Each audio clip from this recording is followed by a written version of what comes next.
Salut Bilout!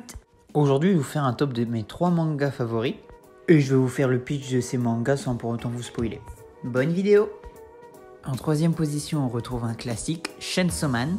Si vous ne le connaissez pas, c'est l'histoire d'un Devil Hunter qui travaille pour un Yakuza afin de rembourser les dettes de son père. Et il a pour seul compagnon Pochita, un petit démon qui a les pouvoirs d'une tronçonneuse. Et puis un jour il se fera trahir et il sera forcé de faire un pacte avec Pochita afin de survivre. Et ce qui est fort avec ce manga, c'est que c'est le seul qui a failli me faire pleurer. Et du coup, j'ai vraiment passé un excellent moment à lire ce manga. Dans mon top 2, on retrouve un manga assez peu connu du grand public, puisqu'il s'agit de Gannibal. C'est l'histoire d'un policier qui emménage avec sa famille dans un petit village isolé au Japon.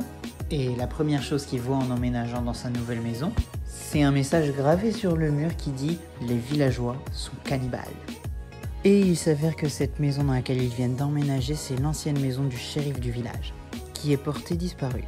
Et au début, bien que les villageois sont très sympathiques envers cette nouvelle famille qui vient d'emménager, dès qu'ils commencent à poser des questions aux villageois sur l'ancien shérif, ils deviennent tout de suite très agressifs et lui font bien comprendre qu'il faut qu'il se mêle de ses affaires.